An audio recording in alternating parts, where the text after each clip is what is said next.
ఈరోజు ఏ గవర్నమెంట్ స్కూల్కి వెళ్ళినా ఒక బాత్రూమ్స్ లేవు, వాళ్ళకి సరైన టీచర్స్ లేదు, సరైన విద్యాబోధన లేదు. ఇన్ని ప్రైవేట్ స్కూల్స్ ఎందుకండి? ఎంత పల్లెటూరు, రిమోట్ పల్లెటూరుకి వెళ్ళినా సరే మీకు ఒక కాన్వెంట్ కనబడుతుంది. ఇన్ని ప్రైవేట్ స్కూల్స్ ఎందుకు? అసలు ఇన్ఫ్రాస్ట్రక్చర్ మీద డెవలప్ చేయదా గవర్నమెంట్? ఏమీను అన్ని ప్రైవేట్ స్కూల్స్ అయినా అభివృద్ధి చేయటం. మీరు దీని గురించి ఏం చేయాలనుకుంటున్నారు ఈ సెక్టర్ మీద? ఇది ఎడ్యుకేషనల్ సిస్టమ్ మాత్రం చాలా దారుణంగా ఉందండి.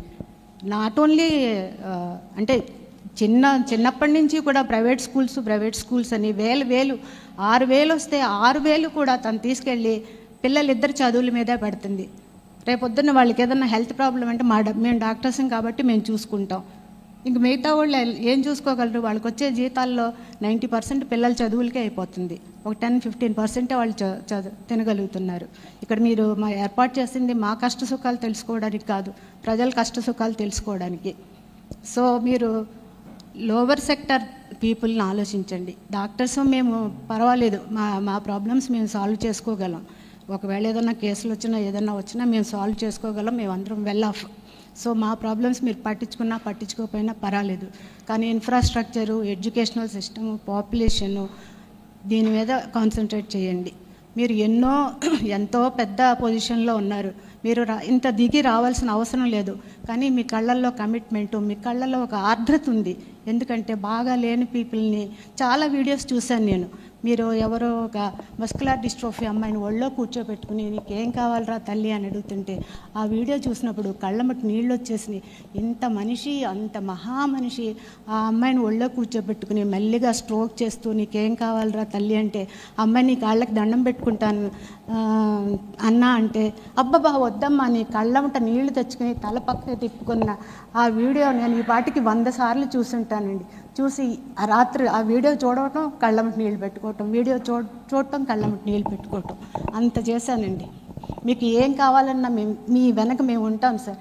కాకపోతే మీరు మాకేం చెయ్యొద్దు, సొసైటీలో అవసరమైన వాళ్ళకి చేయండి సార్. Thank you.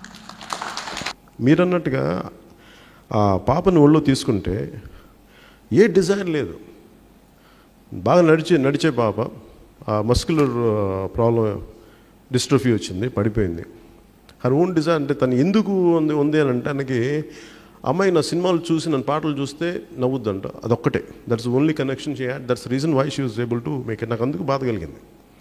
అంటే అలాగే హెల్త్ కేర్ కూడా బేసిక్గా మీరు అన్నట్టుగా హెల్త్ కేర్ నేను ఏం ఆలోచిస్తున్నానంటే ఎడ్యుకేషన్ ఒకటి, basic education or basic health care to a great extent government should undertake. అలా అని చెప్పి ప్రైవేట్ సిస్టమ్స్, ఎందుకంటే మనం ఓవర్ నైట్ ప్రైవేటైజేషన్ని తీసేయడం కుదరదు. కానీ ప్రైవేటైజేషన్తో కంపీట్ చేసేలాగా, ప్రైవేట్ స్కూల్స్తో కంపీట్ చేసేలాగా, లేదంటే ప్రైవేట్ హెల్త్ కేర్తో, కార్పొరేట్ హెల్త్ కేర్తో కంపీట్ చేసేలాగా గవర్నమెంట్ నా పాలసీస్ ఎలా పెడదాం అనుకుంటున్నానంటే, which I might take your opinions. My manifesto team will come and approach you. మీలో ఒక group of who are is willing పెట్టుకుని మాకు ఎట్లా ఉందంటే ఖచ్చితంగా government should take a major role in providing health care. జెన్యూన్గా హెల్త్ కేర్ కావాలి వాళ్ళకి, వెళ్ళట్లా. ఎక్కువ మంది ఎఫోర్డబిలిటీ ఉండి కూడా వాళ్ళు వచ్చేయటం, అంటే నిజంగా ఎవరైతే అవసరాలు ఉన్నాయో వాళ్ళకి. అలాగే మీరు అన్నట్టు middle class, they are the great sufferers. అంటే దానికి కొంత ఒక 2 పూటలు, అంటే నేను ఆ లోవర్ మిడిల్ స్టేటస్ నుంచి వచ్చాను కాబట్టి నాకు తెలుసు, కొంత డబ్బు ఉంటుంది, తినడానికి సరిపోద్ది. కానీ ఏదైనా జబ్బు వస్తే సరిపోదు, లేదంటే ఒక ఎక్స్ట్రా ఒక పని చేద్దామని డబ్బులు సరిపోవు. ఒక జబ్బు ఏదైనా ఒక చిన్నపాటి యాక్సిడెంట్ అయితే మొత్తం బడ్జెట్ అంతా తారుమారు అయిపోతుంది. This is where we fall short. So నేనేమనుకుంటే హెల్త్ కేర్ ఇవన్నీ కూడా నేనేమనుకున్నానంటే major health and education government should play a very major role. And ఈ బడ్జెట్లో I want increase at least around కొంచెం ఒక అట్లీస్ట్ 4% పెరగాలని కోరుకున్నాను, at least to start off with ఈ రెండిట్లోనూ.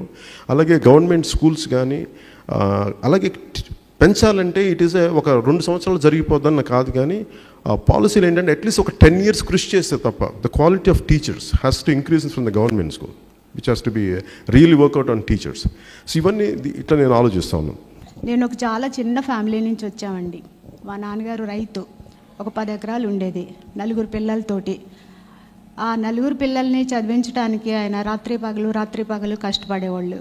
కష్టపడిన కష్టం ఆయన చేతికి అందక ఒక 2 ఎకరాల పొలం అమ్మేసి పిల్లల్ని చదివిద్దాం అనుకున్నారు. అనుకుని ఆ 2 ఎకరాలు పొలం అమ్మటానికి ఆ నైట్ ఆయన పడిన బాధ నా కళ్ళ ముందు ఇంకా తిరుగుతూనే ఉంది. మా నాన్న ఇచ్చాడు ఈ పొలం, పైసా పైసా కూలి పని చేసి బండి తోలి కూరగాయలు అమ్మి ఇచ్చిన పొలం ఇది. అమ్మేయాలా పిల్లల చదువు కోసం అమ్మేయాలా అని ఎంతో బాధపడ్డాడు. అవసరం వచ్చి అమ్మవలసి వచ్చినప్పుడు ఆయన అంత బాధపడ్డాడే. ఈ గవర్నమెంటు ఇన్నిన్ని ఎకరాలు ఎలా దోసుకోగలుగుతుందండి? 30,000 ఎకరాలు తీసుకుందంటే ఎన్ని ఫ్యామిలీస్ బజార్ని పడి ఆ రైతు దగ్గర పొలం ఒకటే కాదండి తీసుకోవటం, అతని చేతులు నరికేసి రోడ్డు మీద నిలబెడుతుంది. ఏ ఉద్యోగం పోతే ఉద్యోగం ఇస్తున్నారు, కాంపెన్సేషన్ ఇస్తున్నారు. ఆ రైతుకి ఏమి ఇస్తున్నారు? ఉద్యోగం ఇస్తున్నారా? ఎప్పుడో నువ్వు డెవలప్ అయ్యాక నీకు సైట్ ఇస్తూ ఉంటారు. లోపుగా తను ఏం చేసి బతకాలి? రోడ్డు మీద అడుక్కు తిని బతకాలా, లేదంటే ఏదన్నా వలస కూలీ కింద వెళ్ళి బతకాలా? ఇంకా గవర్నమెంట్ స్కూల్స్ అండి. మా ఇంట్లో వంట అమ్మాయి ఉంది, తనకి 6,000 ఇస్తాం జీతం. 2 పిల్లలు, ఒక పిల్లని మాతోనే ఉంచుకుంటాం. 6,000లో చెరకు 3,000 పెట్టి ప్రైవేట్ స్కూల్లో చదివిస్తుంది. నీకెందుకమ్మా ప్రైవేట్ స్కూలు?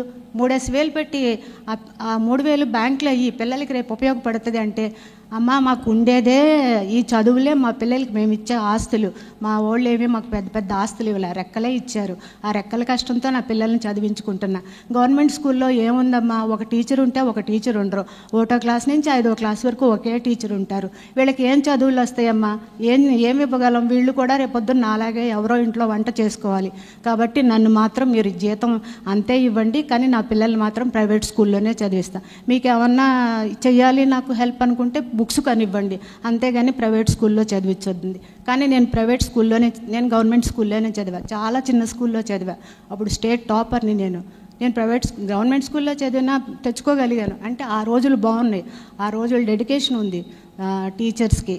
గవర్నమెంట్ కొంచెం కొద్దిగా కాకపోతే కొద్దిగా అయినా ప్రైవేట్ స్కూల్స్ మీద, గవర్నమెంట్ స్కూల్స్ మీద, గవర్నమెంట్ హెల్త్ మీద పెట్టింది. ఈరోజు ఏ గవర్నమెంట్ స్కూల్కి వెళ్ళినా ఒక బాత్రూమ్స్ లేవు, వాళ్ళకి సరైన టీచర్స్ లేదు, సరైన విద్యాబోధన లేదు.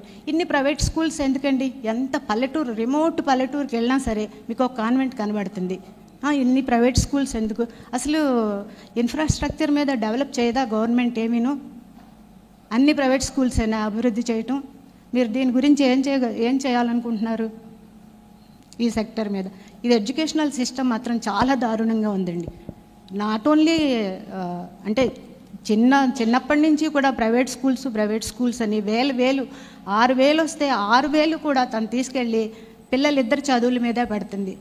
రేపొద్దున్న వాళ్ళకి ఏదన్నా హెల్త్ ప్రాబ్లం అంటే మేము డాక్టర్సం కాబట్టి మేము చూసుకుంటాం. ఇంక మిగతా వాళ్ళు ఏం చూసుకోగలరు? వాళ్ళకి వచ్చే జీతాల్లో 90% పిల్లల చదువులకే అయిపోతుంది. ఒక 10-15% వాళ్ళు తినగలుగుతున్నారు. ఇక్కడ మీరు ఏర్పాటు చేసింది మా కష్ట సుఖాలు తెలుసుకోవడానికి కాదు, ప్రజల కష్ట సుఖాలు తెలుసుకోవడానికి. సో మీరు లోవర్ సెక్టర్ పీపుల్ని ఆలోచించండి. డాక్టర్స్ మేము పర్వాలేదు, మా ప్రాబ్లమ్స్ మేము సాల్వ్ చేసుకోగలం. ఒకవేళ ఏదైనా కేసులు ఏదైనా వచ్చినా మేము సాల్వ్ చేసుకోగలం, మేమందరం వెల్ ఆఫ్. సో మా ప్రాబ్లమ్స్ మీరు పట్టించుకోకపోయినా పర్వాలేదు. కానీ ఇన్ఫ్రాస్ట్రక్చరు, ఎడ్యుకేషనల్ సిస్టము, పాపులేషను, దీని మీద కాన్సన్ట్రేట్ చేయండి.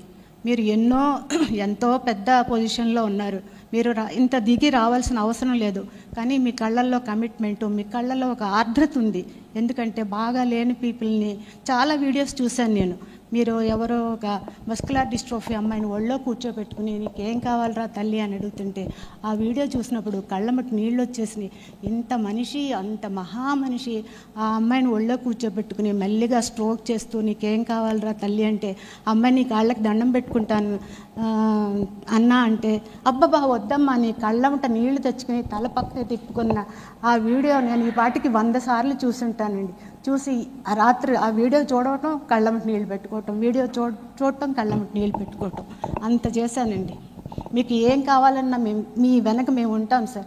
కాకపోతే మీరు మాకేం చెయ్యొద్దు, సొసైటీలో అవసరమైన వాళ్ళకి చేయండి సార్. Thank you. మీరన్నట్టుగా ఆ పాపని ఒళ్ళో తీసుకుంటే ఏ డిజైర్ లేదు, బాగా నడిచే పాప, ఆ మస్కులర్ ప్రాబ్లం డిస్ట్రోఫీ వచ్చింది, పడిపోయింది.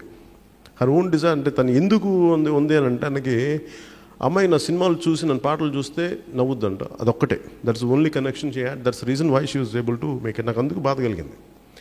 అంటే అలాగే హెల్త్ కేర్ కూడా బేసిక్గా మీరు అన్నట్టుగా హెల్త్ కేర్ నేను ఏం ఆలోచిస్తున్నానంటే ఎడ్యుకేషన్ ఒకటి, basic education or basic health care to a great extent government should undertake. అలా అని చెప్పి ప్రైవేట్ సిస్టమ్స్, ఎందుకంటే మనం ఓవర్ నైట్ ప్రైవేటైజేషన్ని తీసేయడం కుదరదు, కానీ ప్రైవేటైజేషన్తో కంపీట్ చేసేలాగా, ప్రైవేట్ స్కూల్స్తో కంపీట్ చేసేలాగా, లేదంటే ప్రైవేట్ హెల్త్ కేర్తో, కార్పొరేట్ హెల్త్ కేర్తో కంపీట్ చేసేలాగా గవర్నమెంట్ నా పాలసీస్ ఎలా పెడదాం అనుకుంటున్నానంటే, which I might take your opinions, my manifesto team will come and approach you. మీలో ఒక group of who are is willing పెట్టుకుని మాకు ఎట్లా ఉందంటే, ఖచ్చితంగా government should take a major role in providing health care. జెన్యూన్గా హెల్త్ కేర్ కావాలి వాళ్ళకి, వెళ్ళట్లా. ఎక్కువ మంది ఎఫోర్డబిలిటీ ఉండి కూడా వాళ్ళు వచ్చేయటం, అంటే నిజంగా ఎవరైతే అవసరాలు ఉన్నాయో వాళ్ళకి, అలాగే మీరు అన్నట్టు middle class, they are the great sufferers. అంటే దానికి కొంత ఒక 2 పూటలు, అంటే నేను ఆ లోవర్ మిడిల్ స్టేటస్ నుంచి వచ్చాను కాబట్టి నాకు తెలుసు, కొంత డబ్బు ఉంటుంది, తినడానికి సరిపోద్ది, కానీ ఏదైనా జబ్బు వస్తే సరిపోదు. లేదంటే ఒక ఎక్స్ట్రా ఒక పని చేద్దామని డబ్బులు సరిపోవు. ఒక జబ్బు, ఏదో ఒక చిన్నపాటి యాక్సిడెంట్ అయితే మొత్తం బడ్జెట్ అంతా తారుమారు అయిపోతుంది. This is where we fall short. So నేనేమనుకుంటే హెల్త్ కేర్ ఇవన్నీ కూడా నేనేమనుకున్నానంటే, major health and education government should play a very major role. And ఈ బడ్జెట్లో I want increase at least around కొంచెం ఒక అట్లీస్ట్ 4% పెరగాలని కోరుకున్నాను, at least to start off with ఈ రెండిట్లోనూ. అలాగే గవర్నమెంట్ స్కూల్స్ కానీ అలాగే పెంచాలంటే ఇట్ ఈస్ ఒక 2 సంవత్సరాలు జరిగిపోద్దని కాదు, కానీ పాలసీలు ఏంటంటే అట్లీస్ట్ ఒక 10 years కృషి చేస్తే తప్ప the quality of teachers has to increase from the government school, which has to be really work out on teachers. So ఇవన్నీ ఇట్లా నేను ఆలోచిస్తాను.